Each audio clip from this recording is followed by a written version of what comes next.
సుష్మ 2 రోజులు ఇల్లు కదలకుండా ఉండిపోయింది. తన కోసం ప్రీతం ఎక్కడ ఎంతసేపు ఎదురు చూస్తుంటాడో బాగా తెలుసు. తను వెళ్ళకపోతే అతనికి ఎంత చికాకొస్తుందో మరీ తెలుసు. రావాలి, తెలిసి రావాలి. అప్పుడైనా చేసిన తప్పు తెలిసి రావాలి. ఇది సుష్మ ఆలోచన. ఆలోచనైతే బానే ఉంది, కానీ ఇంట్లో ఇలా ఉండడం బోరుగా ఉంది. ఇదంతా గమనిస్తున్న రాజేశ్వరం అడిగింది. ఏమ్మా, ఏంటి సంగతి? ఇల్లు కదలడం లేదు? ఏం లేదమ్మా, వెళ్ళాలి ఓ ఫ్రెండ్ దగ్గరికి. నేను అడగడంలో ఉద్దేశం నిన్ను ఇంట్లోంచి వెళ్ళమని కాదు, ఉండమని. ఇంట్లో ఉంటే ఉద్యోగ ప్రయత్నం ఎలా సాగుతుందమ్మా? నువ్వేగా ఉద్యోగం చూసుకోమన్నావు. అన్నాను, నిజమే. నువ్వు చేస్తోంది ఉద్యోగ ప్రయత్నమే అంటావు. నిజమమ్మా. ఓ ఫ్రెండ్ వాళ్ళ నాన్న ఓ చిన్న ఉద్యోగం ఇప్పిస్తానంటే తిరిగాను, ఇస్తామన్నారు. అయితే చేరు. 1000 రూపాయలు ఇస్తారట. ఎలా చేరను? పర్లేదు, చేరు, అనుభవం అన్నా వస్తుంది. వద్దని చెప్పేశానే. ఎందుకు చెప్పావు? ఎవరిని అడిగి చెప్పావు? ఎవరిని అడగలేదనుకో. అంత చిన్న ఉద్యోగం చేస్తానంటే డాడీ కోపడతారని. అర్థమైంది, అన్నీ అబద్ధాలు చెప్తున్నావు. కాదమ్మా, నిజం. చూడు బేబీ, అబద్ధాలాడితే ఆడపిల్లలు పుడతారు తెలుసా? పుడితే ఎంచక్క అందమైన ఫ్రాకులు వేయచ్చు, పోంటేలు కట్టచ్చు, చక్కచక్కని బొమ్మలు కొనొచ్చు, ఇంకా పుట్టినరోజులు గ్రాండ్గా చేయొచ్చు. ఆపు నీ వెదవ్వాగుడు. మిమ్మల్ని మాటల్లో జయించడం ఎంత కష్టమే. ఇంట్లో ఏమీ తెలియని అమాయకుల్లా అమ్మని నాన్నని. మమ్మీ, భారమైన డైలాగులు భరించలేను. చెవులు మూసుకుంది సుష్మ. రాజేశ్వరమ్మకి చికాకొచ్చి అక్కడి నుంచి లేచిపోయింది. సుష్మకి ఏం తోచడం లేదు. అందంగా, ఆరోగ్యంగా, కాస్త అమాయకంగా, ఎప్పుడూ నవ్వుతూ నవ్విస్తూ ఉండే బందరబ్బాయే కళ్ళల్లో మెదులుతున్నాడు. ప్రీతముని కలుసుకోవాలని బయలుదేరింది. నాకు కోపం వచ్చుంటుందన్నది కూడా అర్థం చేసుకోలేనివాడు. ఒంటరిగా తిరిగి తిరిగి అలసిపోయి ఇంటికి వెళ్ళిపోదామని మెయిన్ రోడ్డు దాటబోతుంటే కనిపించాడు ప్రీతం. లోనా మీద ఓ 20 ఏళ్ల అమ్మాయిని వెనక కూర్చోబెట్టుకుని మరీ రయ్యను వెళుతున్నాడు, గాల్లో తేలిపోతున్నట్లుగా. సుష్మ మనసు బొగ్గుమంది. ఎవరా అమ్మాయి? ఎప్పుడు పరిచయం అయింది? కోపంలో విసురుగా ఇంటికొచ్చేసింది. కానీ మనసులో లేదు. ఎవరా అమ్మాయి? ఇదే ఆలోచన. సుబ్బారావు గారు కాస్త ఖాళీ ఉన్నప్పుడల్లా వెంకట్రావు గారింటికి వస్తున్నారు. స్నేహితులు ఇద్దరూ కలిసి దేవాలయానికి వెళ్ళి అక్కడ వీస్తున్న చల్లగాలి పీలుస్తూ కబుర్లు చెప్పుకుంటూ కూర్చోవడం అలవాటుగా మారింది. వారానికి ఒకసారైనా ఆయన వస్తుంటారు. ఈరోజు అలాగే వచ్చారు. ఇద్దరూ కలిసి దేవాలయానికి వెళ్లారు. దేవుణ్ణి దర్శించుకునొచ్చి కూర్చున్నారు. వెంకు, మీ అబ్బాయి కట్టిన ఇల్లు చిన్నదైనా బాగుంది అన్నారు. బానే ఉంది, కానీ సుబ్బారావు, ఆ ఇల్లు కట్టేటప్పుడు నేనెంత కష్టపడ్డానో తెలుసా? నా కొడుకు ఇల్లు నా ఇల్లే అనుకున్నాను. ఓ కూలివాడు తగ్గినా చాలు అని మేస్త్రికి ఇటుకలు సున్నం నేను అందించాను. అలాంటి కష్టం అలవాట్లేక రాత్రి అయ్యేసరికి ఒళ్ళు పులిసిపోయి జ్వరం వచ్చినట్లుండేది. చేతులు పుళ్ళు పడేవి. అయినా ఒక్కరోజు బాధపడలేదు. ఎందుకో తెలిసినా, ఆ ఇంట్లో నాకు చోటుంటుంది అని. నాకు ఉద్యోగ విరమణ సమయంలో వచ్చిన డబ్బంతా ఇంటికి ఇచ్చేశాను. ఇల్లు పూర్తయ్యేంత వరకు నా డబ్బు వాళ్ల చేతుల్లో పడే వరకు బాగానే చూశారు. తర్వాత ఇల్లు వాళ్ల కష్టార్జితం అన్నట్లుగా నాకు ఆ ఇంట్లో స్థానం లేనట్లుగా వాళ్ల ప్రవర్తన వల్ల తెలిసిపోతోంది. ఇప్పుడేం చేయను? ఒక్కగానొక్క కొడుకు. వాడు 6 ఏళ్లవాడుగా ఉండగా నా భార్య పోయింది. అప్పట్నుంచి గుండెల మీద ఆడిస్తూ పెంచాను, చదివించాను, ఉద్యోగం ఇప్పించుకున్నాను, పెళ్లి చేశాను. కానీ కట్నం తీసుకోకుండా మరీ పెళ్లి చేయించాను. కానీ నాకు జరుగుతున్నదేమిటి? వెంకట్రావు గారి గొంతు బొంగురుపోయింది. వెంకు, ఓదార్చడం తప్ప నేనేం చేయగలనోయ్. మరిచిపోరా కాసేపన్నా ఆ బాధల్ని. అదే చేస్తూ బ్రతుకుతున్నాను. ఇంటికి పోదామా అని లేస్తుండగా సుష్మ ఒక్కరితే నీరసంగా అడుగులు వేస్తూ రావడం చూశారు. హలో సుష్మా, పలకరించారు సుబ్బారావు గారు. హలో, బావున్నారా అంటూ వచ్చి వాళ్ల పక్కన కూర్చుండిపోయింది. ఏమ్మా, ఒక్కదానివే వచ్చావు? సుష్మ జవాబు ఇవ్వలేదు. ప్రీతం ఏమయ్యాడు? తెలీదు. అబద్ధం. నీకు తెలియకుండా అతను ఎక్కడికి వెళ్ళలేడు. అవును, ఎంతకీ ఒట్టి స్నేహమేనా లేక శుభలేఖిస్తారా? సుష్మ నిర్లిప్తంగా నవ్వింది. బహుశా అతని కోసం నిరీక్షణ కావచ్చు. పదరా వెంకు, మనం పోదాం. సుబ్బారావు గారు అండంతో వెంకట్రావు గారు లేచారు. కిందకొస్తుండగా ప్రీతం మెట్ల కింద లోనా లాక్ చేసి మెట్లికి రావడం చూశారు. హలో తాతగారు, బాగున్నారా అంటూనే పైకి పోతున్న అతన్ని షర్టు పట్టుకుని ఆపడిగారు. మా ఇద్దరినీ ఒకేసారి పలకరించి ఆకుండా పోతున్నావు ఎవరికోసమయ్యా? దేవుడి దర్శనం చేసుకోవడానికండి. అంతేనా? సుష్మ కోసం కాదు? సుష్మ కోసం కూడా. చెప్పండి, సుష్మ పైనుందా? ఉంది, కానీ అదొలా ఉంది. ఎందుకు? ఉందా? అమ్మయ్యా, వెతకలేక చూస్తున్నాను. అవును, ఈరోజు అదోలానే ఉందా? అర్థమే చావడం లేదు. మీకేమన్నా తెలుసునా? బాగుంది ప్రీతం, నీ వరుస చాలా బాగుంది. ఆ పిల్ల మనసులోని ఉద్దేశం మాకెలా తెలుస్తుంది? వెళ్ళు, తెలుసుకోవాల్సిన విధంగా తెలుసుకో. అవును, కానీ తెలుసుకోవడం ఎలాగో తెలియడం లేదు తాతగారు. ఏమనుకుంటున్నారు? త్యాగరాజ కీర్తన పాడి హాల్లో అందరి చేత చప్పట్లు కొట్టించుకోవడం, కాలరెగరేయడం అనుకున్నావా నాయనా? ఇది ప్రేమ, ఇదో సముద్రం. దాన్ని ఈదుకుంటూ వెళ్ళగా ఆయన ఇంకా అక్కడ ప్రీతం ఉన్నాడని అనుకుని మాట్లాడుతూ ఉంటే సుబ్బారావు గారు వెంకట్రావు వీపు మీద చిన్నగా కొట్టి చేత్తో సైగ చేశారు. వెంకట్రావు గారు అప్పుడు తలెత్తి చూశారు పైమెట్టు మీదకు వెళ్ళిపోయిన ప్రీతంని. మనం ఇంటికి పోదాం. ఇద్దరూ మెట్లన్నీ దిగి కిందకొచ్చేశారు. వెంకు వెళ్ళొస్తాను, సుబ్బారావు గారు అన్నారు. మళ్ళీ ఎప్పుడొస్తావు? చెప్పలేను. సుబ్బు, నీ కొడుకు కోళ్ళు నిన్ను బాగా చూస్తారా? 8:08 ఈ రోజుకి కబుర్లు చాలు. నువ్వు అడిగిన ప్రశ్నకి జవాబు ఈసారి వచ్చినప్పుడు చెప్తాను. వస్తాను. సుబ్బారావు గారు గబగబా అడుగులు వేస్తూ రోడ్డు మీద ఖాళీగా పోతున్న రిక్షానాపి తన ఇంటి అడ్రస్ చెప్పి ఎక్కి కూర్చున్నారు. రిక్షా వేగంగా పోనిస్తున్నాడు. రిక్షా నడిపే అతను మధ్య మధ్య తనకు అడ్డం వస్తున్న వారిని బెల్కొట్టి తప్పుకునేలా చూసుకుంటున్నాడు. రిక్షాలో కూర్చున్న సుబ్బారావు గారి ఆలోచనలు స్నేహితుడు వెంకట్రావు మీదే ఉన్నాయి. వెంకు చిన్నప్పుడు ఎంత హుషారుగా ఉండేవాడు. ఆటల్లో అన్నీ ఫస్ట్ ప్రైజ్లే. చదువులోనూ అందరికంటే ముందే ఉండేవాడు. అలాంటి వెంకట్రావు పెళ్ళయి ఆ భార్య పోయి ఉన్న ఒక్క కొడుకు సరిగ్గా చూడక ఉద్యోగం నుంచి రిటైర్ అయ్యి ఎంతలా మారిపోయాడో. జీవితంలో ఎన్ని రకాల అనుభవాలు ఎదుర్కోవాలో జాలితో నిండిపోయింది మనసు సుబ్బారావు గారికి. రిక్షాలాగే ముసలతని చూస్తే మరీ జాలి వేస్తోంది. అబ్బే, నీకెవరూ లేరా? ఇంత ముసలాడివైనా ఇంకా కష్టపడాలా నాయనా అని అడిగాడు. ముసలాన్నైతే మాత్రం ఆకలి పోతుందా అయ్యా? నిజమే అనుకో. నీకు పిల్లల్లేరా? ఉన్నారు. ఉంటే మాత్రం ఏ? వాళ్ళకి పెళ్ళం పిల్లలు ఉండరు. వాళ్ళు సంపాదించేది వాళ్ళ కాపురాలకే సరిపోక అర్ధాకలతో బతుకుతున్నారు. వాళ్లతో పాటు నువ్వును. అది వెనకటి కాలంలో బాబు.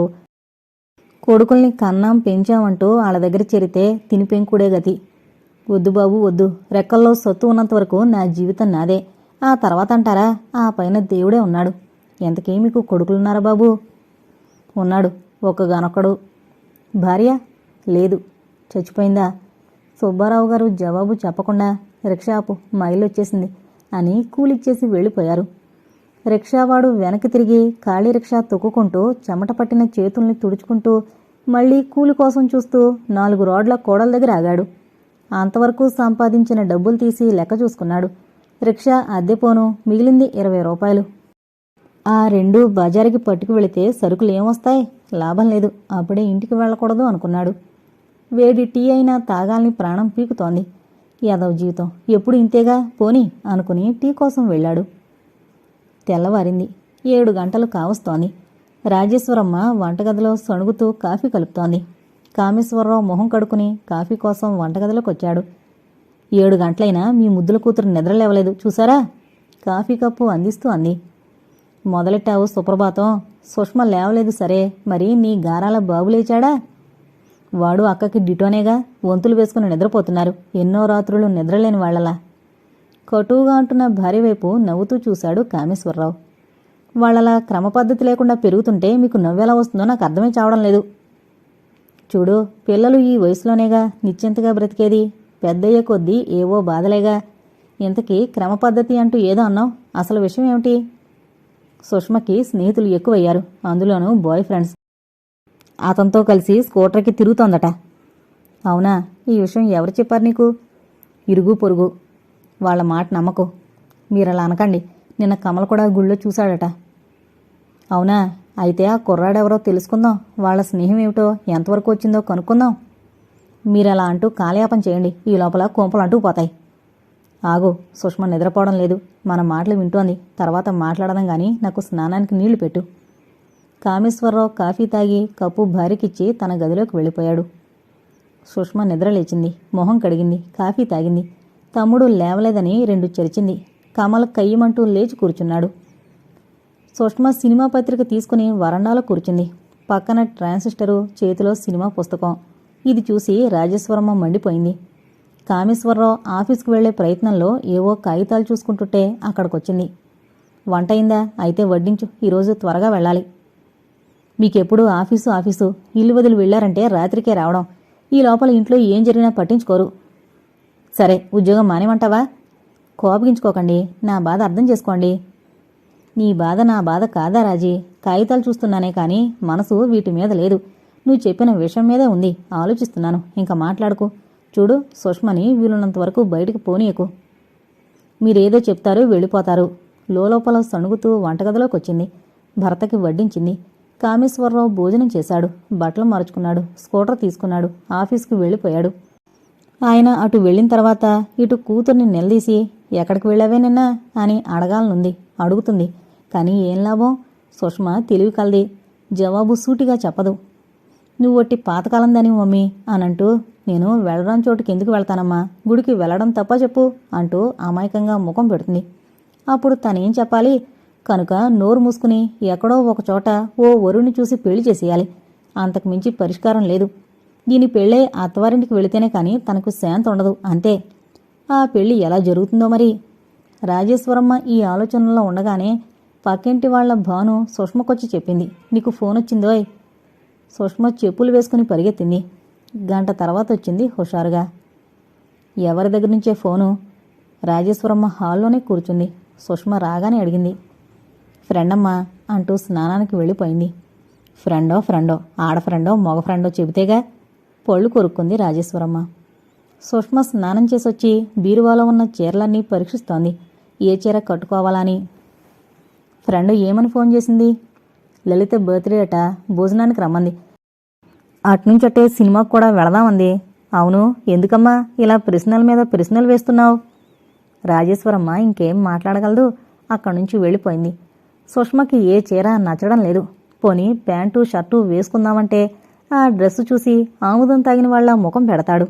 ఓసారి ప్యాంటు షర్టు వేసుకుని వెళ్ళినప్పుడు అన్నాడు, సుష్మ, మన దేశంలో స్త్రీలు కట్టుకునే చీరలు అందంగా ఉంటాయని ఫారినర్స్ మోజుపడి ఈ చీరలు కట్టుకోవడానికి తహతహలాడుతూ ఉంటే మీలాంటి అమ్మాయిలు చీరలు వదిలేస్తూ ఈ పిచ్చి డ్రెస్సులు ఫ్యాషన్ అనుకుంటూ వేసుకుని అవస్థపడుతున్నారు. ఇలాంటి డ్రెస్సులు వేసుకునే అమ్మాయిలు చూస్తే విసుగు జాలి కలుగుతుంది నాకు. ప్రీతం ఆ రోజు అన్న మాటలు చెవిలో ప్రతిధ్వనిస్తుంటే చీర ఒకటి నచ్చక వాటి మధ్య కూర్చుండిపోయింది. తనకంటే ఎక్కువ రకాల చీరలున్న సీతామహాలక్ష్మి గుర్తుకు రాసాగింది. ఆ అమ్మాయి శ్రీమంతుల చిన్నారి. మార్కెట్లోకి ఏ కొత్త రకాల చీరలొచ్చినా షాపు వాళ్ళు వాళ్ళమ్మకి ఫోన్ చేసి మరీ చెప్తారు. అంతే, ఆవిడ అప్పుడే వెళ్ళి కొనుక్కొచ్చేస్తుంది. సీతామహాలక్ష్మి ఆ కొత్త ఫ్యాషన్ చీరల్ని సింగారించుకుని కారికి ప్రతి స్నేహితురాలింటికి వచ్చి ఇలా కూర్చుని అలా వెళ్ళిపోతుంది. స్నేహితురాళ్ళు తమంతా తాము అడగాలి ఆ అమ్మాయిని. ఈ చీర కొత్తదా? ఏ షాపులో కొన్నారు? ధర ఎంత? కొత్త ఫ్యాషన్ కదూ. ఇలాంటి చీరలు ఇదే చూడడం చాలా బాగుంది కదూ. ఇలా అనకపోతే సీతామహాలక్ష్మికి చాలా కోపం వస్తుంది. ఆ అమ్మాయి అందంగా లేకున్నా చీర అందాన్ని చూసుకుని దర్పం ప్రదర్శించే ఆ గుణం నచ్చదు తనకి. పైగా అసూయ కూడా అనిపిస్తూ ఉంటుంది. కోతి ముఖానికి గీత చక్కనా అని ఆ అమ్మాయి ఎప్పుడో మాటల సందర్భంగా అన్నది గుర్తుకొస్తే నవ్వు వస్తుంది. సుష్మ ఆలోచనల్లోంచి తేరుకొని చేతి వాచి చూసుకుంది.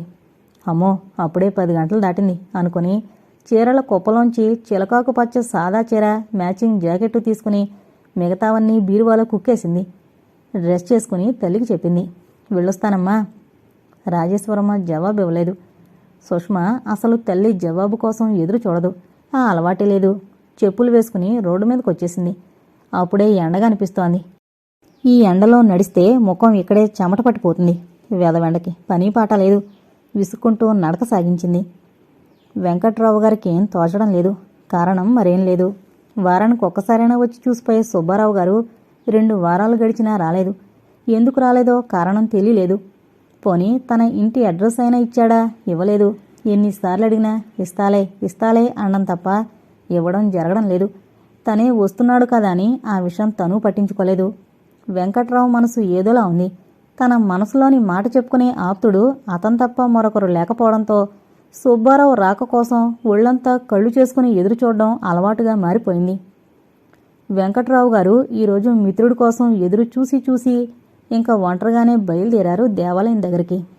తీరా వచ్చి చూస్తే ఆలయం మెట్ల దగ్గర కూర్చుని తన కోసం ఎదురు చూసే స్నేహితుడు కనిపించేసరికి ప్రాణం లేచొచ్చింది. అంతలోనే కోపం వచ్చింది. ఎందుకురా ఇంటికి రాకుండా ఎక్కడ కూర్చున్నావు? నువ్వు ఎలాగో వస్తావుగా అని రాగం తీస్తున్నట్లే అన్నారు సుబ్బారావు గారు. అదా సంగతి. సరే అయితే కబుర్లు చెప్పు, ఎందుకు రాలేదన్నాళ్ళుగా? వెంకు, మనం హై స్కూల్లో చదివే రోజుల్లో మన క్లాసులోనే ఓ చాకులాంటి అమ్మాయి ఉండేది, గుర్తుందా? పూల లంగా, బుట్ట చేతిలో జాకెట్టు వేసుకుని వచ్చేది స్కూల్కి. పేరు మంగమణి. అయినా మంగ అని పిలిచేవాళ్ళం. గుర్తు రావడం లేదు. అస్తమాను కోడల గురించి ఆలోచిస్తూ మిగతా విషయాలని మర్చిపోతున్నట్లున్నావు, అవునా? సుబ్బారావు గారు నవ్వుతూ అన్నారు. కావచ్చు. ఇప్పటి సమాజంలో రాజకీయ బాధితులు, రుణ బాధితులు, రణబాధితులు ఉన్నట్లే అత్త బాధితులైన కోడళ్ళు, కోడళ్ల బాధితులైన మామలు ఉన్నారన్నమాట. అక్షరాల నిజం. ఈ సమస్యలకి పరిష్కారాలు లేవు గాని నే చెప్పేది వింటావా లేదా? చెప్పు చెప్పు. అలా చాకులా హుషారుగా ఉండే ఆ మంగ హఠాత్తుగా ఓ సినిమా క్యూలో కనిపించి నన్ను గుర్తుపట్టింది. ఆనాటి మంగ ఈనాడు ఎలా ఉందంటే లావుగా, పొట్టిగా, తలంతా నిరిసి ముసలమ్మలా ఉంది. నన్ను పలకరించి నేను గుర్తించినందుకు వెకిరించి మన చిన్నతనం నాటి రోజుల కబుర్లలో గిరును తిప్పేసింది. తర్వాత తన మొగుడు కలెక్టర్ అంది. నిజమనుకున్నాను, కానీ తర్వాత చెప్పింది బిల్ కలెక్టర్ అని. తనకి 3 ఆడపిల్లలని, పెళ్లికి ఎదుగున్నారని, ఎవరన్నా పెళ్లి కొడుకులుంటే చెప్పమని. రేపటి నుంచి మంగ కూతుళ్ళకి ఒరుల్ని వెతికే పనిలో మునిగిపోతాను. ఇంటి అడ్రస్ ఇచ్చిందా? ఇచ్చింది. పిల్లల్ని చూశాను. అందగత్తెలు కాదు కానీ అణుకోగా కనిపించారు. కొంతవరకు చదువుకున్నారు కూడా.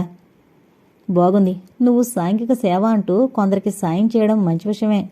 కానీ ఆ పనుల్లో ఉండి నా దగ్గరికి రావడం మానకు. సుబ్బారావు గారు పెద్దగా నవ్వారు. వెంకు, రోజూ ఈ దేవాలయానికి వస్తావు కదా, ఈ దేవుణ్ణి ఏం కావాలని కోరుకుంటున్నావు?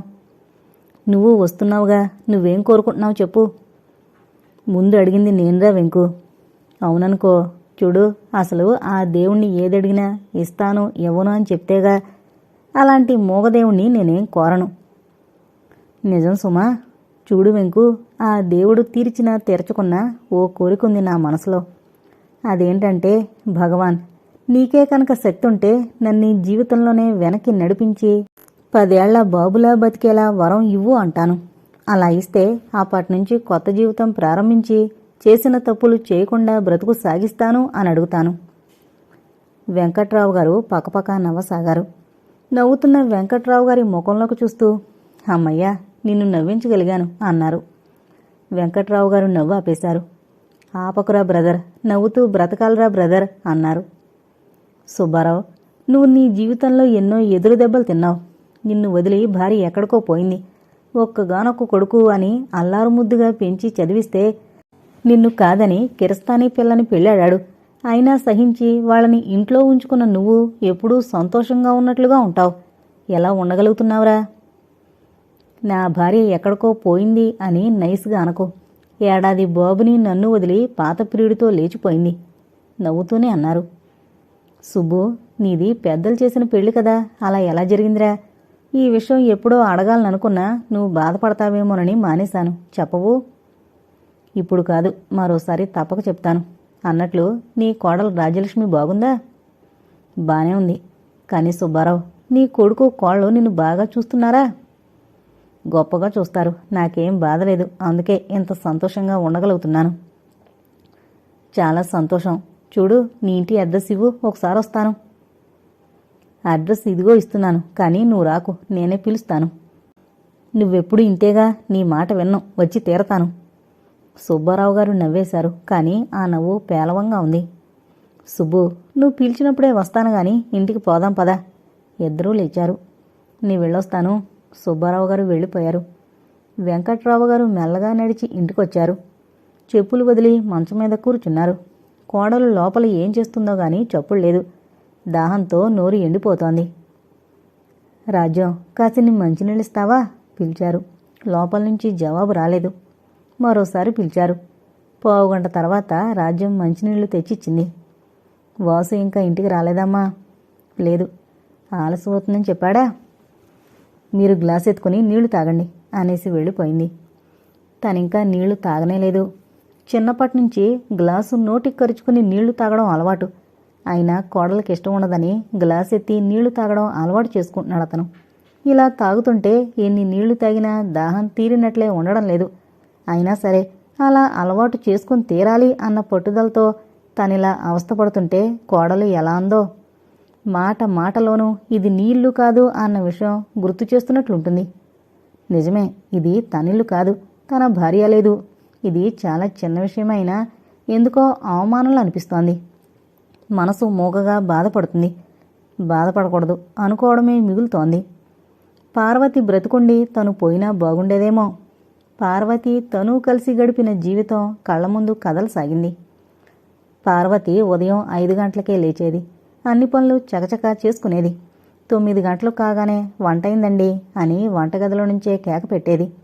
కలిగినంతలో కమ్మగా వండి కొసరి కొసరి వడ్డించేది. నవ్వుతూ వెంట వెంట నడిచేది. ఆ నవ్వు ఎంత బాగుండేది. ఏ నెల లోటు బడ్జెట్ అయినా సంతోషంగానే రోజులు గడిచేవి. సంసారంలోకి ఏ చిన్న వస్తువు కొనాలన్నా పంచవర్ష ప్రణాళిక తయారు చేసినట్లు చేసేది. పొదుపు చాలా అవసరమండి అంది ఓసారి. ఎందుకండి అనంటే, ఎందుకో చెప్పనా, నా ముఖంలోకి చూస్తూ అంది. చెప్పు విసిగించక. పుట్టబోయే పిల్లల కోసం, తర్వాత వాళ్ల చదువుల కోసం, ఆ తర్వాత వాళ్ల పెళ్లి పేరంటాల కోసం, ఆ తర్వాత ఓ బుల్లి ఇల్లు కట్టుకునే అవసరం కోసం, ఆ తర్వాత ఎవరి మీద ఆధారపడకుండా వృద్ధాప్యంలో మీరు నేను చీకు చింత లేకుండా బ్రతకడం కోసం మనం పొదుపు చేసి తీరాలండి. గుక్క తిప్పుకోకుండా చెప్తున్న పార్వతిని చూస్తే ఎంత ఆనందం కలిగింది ఆనాడు. ఒకరికి ఎదురుగా ఒకరం కూర్చుని భవిష్యత్తును గురించి ఎన్ని కబుర్లు చెప్పుకునేవాళ్ళం. సంసారంలోని ఎంత చిన్న వస్తువు కొన్నా ఇద్దరికీ ఎంత ఆనందంగా ఉండేది. ఆ రోజుల్లానే జీవితమంతా గడుస్తుందన్న నమ్మకం, ఆ నమ్మకమే ఎంతో బలమిచ్చేది ఆనాడు. పార్వతికి నెల తప్పిందని తెలిసినప్పుడు, మొదటి కానుపు అని భయపడుతున్నప్పుడు, నీకేం భయం లేదు, నీ ప్రాణానికి నా ప్రాణం అడ్డువేసేనా బ్రతికించుకుంటాను అని నేనన్నప్పుడు పార్వతి కళ్ళల్లో ఎంత వెలుగు, ఆమె ముఖంలో ఎంత ఆనందం, ఆ కళ్ళల్లో ఎన్ని ఆనంద బాష్పాలు. నెలల నుండి ఇంట్లో భారంగా తిరుగాడుతున్న పార్వతిని చూస్తే లోపల ఎంత భయం. భగవాన్, నా పార్వతిని కాపాడు అని నేను ప్రతిరోజూ చేసే ప్రార్థన విని దయతలిచినట్లే తేలిగ్గా కానుపు జరిగి, మొదటి కానుపులోనే బాబు పుట్టినప్పుడు తండ్రినయ్యాను అన్న ఆనందం మాటల్లో చెప్పగలిగిందా? బాబుకి వాసుదేవరావు అని నాన్న పేరు పెట్టుకుని గర్వపడినప్పుడు, వాసు బోసి నవ్వులతో నవ్వుల పువ్వులు వెదజల్లినప్పుడు, తప్పటడుగులు వేస్తూ నడక నేర్చుకుంటున్నప్పుడు, అల్లరి చేస్తూ పార్వతిని విసిగిస్తున్నప్పుడు, వాణ్ణి ముద్దుగా మందలిస్తున్నప్పుడు, స్కూల్లో చేర్చినప్పుడు, వాడు ఒక్కో క్లాసు పాస్ అవుతూ ఉన్నప్పుడు పార్వతి మాతృగర్వంతో ఎంత మురిసిపోయేది. వాసుని రాజాలా పెంచే ప్రయత్నంలో ఎంత శ్రమించేది. ఏమండి, మనకి వాసు ఒకడు చాలండి, వీడిని బాగా చదివించి కలెక్టర్ని చేయిద్దామండి. కలెక్టర్ ఉద్యోగం అంటే నాకెందుకో చాలా ఇష్టమండి. సామాన్యుల ఇంట పుట్టిన కారణంగా కలెక్టర్ మొగుడిని ఎలాగూ చేసుకోలేకపోయాను. కొడుకునన్నా కలెక్టర్ చేయాలని నా కోరికండి. వాణ్ణి కలెక్టర్ని చేస్తే ఆ తర్వాత వాణ్ణి చూసుకుంటూ మనం ఎంతో ఆనందం పొందవచ్చునండి అనే పార్వతి కోరిక కాదనలేక ఇంకా పిల్లలు కలగకుండా ఆపరేషన్ చేయించుకుని, అమ్మయ్యా, నా మాట మన్నించిన మీరు ఎంత మంచివారండి అంటూ గట్టిగా కౌగులించుకుని నా గుండెల్లో తలదాచుకున్న పార్వతి. వాసు హైస్కూల్ చదువు పూర్తి చేసి మంచి మార్కులతో 10వ తరగతి పాస్ అయినప్పుడు ఒకవైపు సంతోషం, మరోవైపు భయం. కాలేజీలో చేర్పించాలి. కాలేజీ ఉన్న ఊళ్ళో లేదు కనుక దగ్గరలో ఉన్న బస్తీకి పంపాలి. ఒంటరిగా ఉంచాలి. హోటల్ భోజనం, కొత్త స్నేహితులు, వీడెలా మారిపోతాడో. నెల ఫీజులు, పుస్తకాలకి డబ్బు పంపడం అంటే మాటలా? అయినా తప్పదు అని పార్వతి చేతుకున్న బంగారు గాజులమ్మి కాలేజీలో చేర్పించడం. వాసు స్నేహితుల ప్రభావానికి లోనే క్లుప్తంగా ఖర్చు చేసుకోవడం మరచి అస్తమాను డబ్బు డబ్బు అని ఉత్తరాలు ఉరికిస్తుంటే తామిద్దరూ ఎంత నలిగిపోయేవారు. కొడుకు రాసినంత డబ్బు పంపలేక, పంపకుండా ఉండలేక. పొదుపు కోసం తను సిగరెట్లు మానేస్తే పార్వతి పని మనిషిని మానిపించింది. సంవత్సరానికి 3 జతల పంచెలు తను సర్దుకుంటే పార్వతి 2 చీరలు చాలనేది. బడిపంతులు ఉద్యోగనైన తను పైన సంపాదించే అవకాశం ఏముంటుంది? తమ చుట్టూ ఉన్న రంగురంగుల ప్రపంచం చూస్తూ కూడా అలాంటి సుఖాలుగాని సౌకర్యాలుగాని కావాలని అనుకోలేదు. లేవే అని బాధపడలేదు. అలాంటి జీవిత సహచరికి అనారోగ్యం ప్రారంభమై అది క్రమంగా పెరిగి ఏ డాక్టర్కి లొంగని రోగం క్యాన్సర్గా మారినప్పుడు ఆ ఆవేదన భరించలేక ముక్కోటి దేవుళ్లకి తను మొక్కుకున్నాడు. నాకేం అక్కర్లేదు ప్రభు, నా ప్రాణంలో ప్రాణమైన పార్వతిని రక్షించు దేవుడా, పార్వతిని నువ్వే కాపాడాలి. ముక్కోటి దేవతలకి మొక్కుకున్నా ఒక్క దేవుడు కరుణించలేదు. పార్వతి అవసాన దశలో దగ్గరికి పిలిచి మరీ చెప్పింది, వాసు అమాయకుడు, వాణ్ణి వదిలి మీరు దూరంగా ఉండకండి అంటూనే కన్ను మూసింది. అంతే, తన జీవితంలో గాఢాంధకారం అలుముకుంది. అప్పటినుంచే ఒంటరితనం ప్రారంభమైంది. పెళ్ళై కాపురానికొచ్చిన దగ్గర్నుంచి మనసులో మనసై తోడు నీడలా వెన్నంటుండే పార్వతి, నన్ను వదిలి ఒక్క క్షణం కూడా ఉండలేని పార్వతి నన్ను ఏకాకించేసి ఎలా వెళ్ళగలిగిందో ఈనాటికి అర్థమవడం లేదు. ఆ తర్వాత వాసుని కళ్ళల్లో పెట్టుకుని చూసుకున్నా వాడు బీకాం అయిన తర్వాత ఇంకా చదవను అన్నప్పుడు తన మనసుకి ఎంత బాధ కలిగింది. అమ్మ కోరిక మాట అనంటే వాడు ముఖం అదోలా పెట్టి, అది తీరాలంటే నేను పెళ్లి చేసుకోకుండా ఆగాలి నాన్న. నా ఫ్రెండ్ చెల్లెలు రాజ్యలక్ష్మి అని, ఆ పిల్ల నాకు నచ్చింది. వాళ్ళు వెంటనే పెళ్లి చేసేస్తామంటున్నారు కనుక నేను చదువుకు స్వస్తి చెప్తున్నాను. మళ్ళీ మళ్ళీ అమ్మ కోరిక అంటూ నా మనసుని బాధ పెట్టకండి అన్నాడు. ఎన్నాళ్ళు బాధపడ్డాడు తను. అయినా వాసు గమనించినట్లే ఉండిపోయాడు. ఉద్యోగం రాకున్నా పెళ్లి చేసేసుకుంటాను అన్నాడు. వద్దురా అన్నా వినిపించుకోలేదు. మనం రాజ్యాన్ని భరించలేకపోతే పోనీ వాళ్ళ పుట్టింట్లోనే ఉంటుంది, మీరు భయపడకండి నాన్న అన్నప్పుడు నోరు మూసుకున్నాడు తను. కొడుక్కి ఉద్యోగం కోసం పడరాని పాట్లు పడి ఎందరి చుట్టూనో తిరిగి ఎలాగో ఉద్యోగం వేయించుకోగలిగితే అప్పుడు కోళ్ళొచ్చేసింది. అంతే, పరిస్థితి మారిపోయింది. తను రిటైర్ అయినప్పుడు వచ్చిన కాస్త డబ్బు ఇల్లు కట్టుకుంటాను నాన్న, రాజ్యం తండ్రి స్థలం కొనిచ్చారు అని అంటే ఇంకేమంటాడు, ఇచ్చేశాడు. ఆ తర్వాతనే రాజ్యంలో చాలా మార్పు వచ్చింది. తనని చూస్తేనే చికాకు రాజ్యానికి, ఎందుకో తెలీదు. ఆ పిల్ల చికాకు చూస్తే తనలో అసహనం పెరుగుతోంది, ఫలితం ఘర్షణ. అతి చిన్న విషయాలను కూడా పట్టించుకుని తప్పులు వెతికే ఆ కోడలు మనస్తత్వం అంటే రోజురోజుకి రోత పెరిగిపోతూ ఉంది. ఇలా అయితే పార్వతి కోరిక తీర్చడం ఎంత కష్టం భగవంతుడా, నువ్వే దిక్కు. వెంకట్రావు గారి మనసు వికలమైనప్పుడల్లా భార్య పార్వతి గుర్తుకొస్తుంది. ఆమె గుర్తుకొచ్చినప్పుడల్లా తన గత జీవితం గుర్తుకొస్తుంది. అవి గడిచిపోయిన రోజులు, గుర్తు చేసుకుని ఏం ప్రయోజనం అని మనసు మందలిస్తూనే ఉంటుంది. మనసు గాయపడినప్పుడల్లా పాత జ్ఞాపకాలు మనసులో మెదులుతాయి. అప్పటికప్పుడు కాస్త శాంతి కలుగుతుంది, అంతే. ఇంతకు మించి ప్రయోజనం ఏం లేదు అని తనకి తెలుసు. వెంకట్రావు గారు ఆలోచనల్ని కట్టిపెట్టి ప్రస్తుతానికొచ్చారు. నాన్నా, ఓ నాన్నా అన్న కొడుకు పిలుపు చెవుల్లో ఇప్పటికి దూరింది. వాసు, పిలిచావా బాబూ? ఒక్కసారి కాదు, 4 సార్లు పిలిచాను. అవునా, వినపడలేదురా. ఎంతకీ నువ్వు వచ్చి ఎంతసేపు అయింది నాయనా? గంట గడిచిపోయిందా? చేతిలో తాగని నీళ్ల గ్లాసు అలాగే ఉండడం గమనించి అరే అనుకుని గ్లాస్ ఎత్తుకుని నీళ్లు తాగి కింద పెట్టారు. నాన్నా, గుడికంటూ వెళ్ళి ఇంత ఆలస్యంగా ఇల్లు చేరితే ఎలా నాన్నా? వాసు ముఖం చిటపట్లాడిపోతూ ఉంది. ఓ, ఇదా సంగతి. మీ కోపకారణం చిత్రంగా ఉంటుందిరా. పైకి అనబోయి లోపల అనుకున్నారు. రండి భోజనానికి, వస్తూ ఆ గ్లాస్ కూడా తెండి. ఇప్పుడే నీళ్లు తాగాన్రా, అప్పుడే భోజనం చేయలేను. ఇప్పటికి 9 కావస్తోంది, మీరెప్పుడు తింటారు? ఆ తర్వాత రాజ్యం నేను ఎప్పుడు తింటాం? అసలే రాజ్యానికి నిద్రొస్తోందని అంటోంది. నిద్రొచ్చినప్పుడే పోకుంటే ఇంక రాత్రి తెల్లవార్లు నిద్రపాటకు అవస్థ పడుతుంది. అలాగా, నాకు ఈ విషయం తెలీదు. సరే, కాళ్ళు కడుక్కుని వస్తాను, వడ్డించుమను. వాసు లోపలికి వెళ్ళాడు. రాజ్యం, నానొస్తున్నారు, అన్నం వడ్డించు. నేను లేవను. అలా అనకూడదు రాజ్యం, నాన్న త్వరగా తినేస్తారులే, తర్వాత మనం తిందాం. నీకోసం నేను ఉండిపోయినగా. ఆ ముసలాయన విస్తర ముందు కూర్చుని ఒక్కో మెతుకు నమిలి తిని లేచేసరికి తెల్లవారుతుంది. విసుగు నిండిన స్వరంతో అంది. ఈ మాటకి వాసు జవాబు చెప్పలేదు. రాజ్యం లేవలేదు. వెంకట్రావు గారికి ఈ మాటలన్నీ వినిపిస్తున్నాయి. ఆయన మనసు బొగ్గుమంది. అంతలోనే దుఃఖము వచ్చింది. పార్వతి వాసుని గారంగా పెంచాం కానీ పిరికి వెధవలా తయారు చేయలేదే. మరి వీడి నోట్లోంచి మాట రాదేం? వెధవన్నర వెధవలా తయారయ్యాడు. వాసు మళ్లీ భార్యని బ్రతిమలాడ్డం వినిపిస్తోంది. వెంకట్రావు గారి ఆగ్రహం పెరిగిపోతూ ఉంది. రాజ్యం కసుబుసుమంటోంది. వాసు, నాకు ఆకలిగా లేదు, నేను అన్నం తిన్ను అని కేక పెట్టారు. వాసు గాబరా పడిపోయాడు. నేను వడ్డిస్తాను రండి నాన్న అన్నాడు వంటగదిలోకి వెళుతూ. అక్కర్లేదు, అన్నం తిననుగాక తిన్నాం. నా ముఖాన ఇంకాసిని మంచినీళ్ళు తగలాయి. వాసు ఇంకా లాభం లేదని గ్రహించాడు.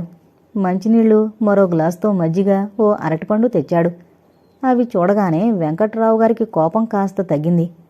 పిచ్చినాయనికి నేనంటే ప్రేమే, ఆ రాక్షసికి భయపడి పైకి కనపడ్డు అనుకొని అరటిపండు అక్కర్లేద్దని మజ్జిగందుకుని తాగేశాడు. వాసు లోపలికి వెళ్ళిపోయాడు. 10 నిమిషాల తర్వాత రాజ్యం లేచిన చప్పుడు వినిపించింది. ఇద్దరూ భోజనం చేస్తున్న పళ్ళాల చప్పుడు, గ్లాసుల చప్పుడు వినిపిస్తోంది. అప్పటికి 9 గంటలు దాటింది. రాజ్యం, నాన్న రావడం ఏమంత ఆలస్యమైందని అలా విసుక్కున్నావు? రాజ్యం జవాబివ్వలేదు. ఆయన పెద్దవారయ్యారు అన్న గౌరవమన్నా లేకుండా ఏదో ఒకటి అంటావు, మధ్య మధ్య పస్తులు పెడుతుంటావు. ఇది నీకు బాగుంటుందా? ఈ మాట విన్న వెంకట్రావు గారి మనసు శాంతించింది. ఈ మాటకి రాజ్యం జవాబివ్వలేదు. నీ తండ్రి అయితే ఇలాగే చేస్తావా? కోపంగా అంటున్నాడు. అంతే, తినే అన్నం కంచం విసిరికొట్టి లేచి వెళ్ళిపోయింది రాజ్యం. వాసు తల పట్టుకున్నాడు. నువ్వు ఆయన కలిసి నా ప్రాణం తీస్తున్నారు. ఆ మాట విన్న వెంకట్రావు గారి మనసు బాధపడసాగింది. పిచ్చినాయన, నీకు బాధ కలిగించలేనురా. రాజ్యం ఏమన్నా ఊరుకుండిపోతానులేరా. లోపల అనుకుంటూ మంచం మీద వాలిపోయారు. ఆయనకి చాలా పొద్దుపోయే వరకు నిద్ర పట్టలేదు.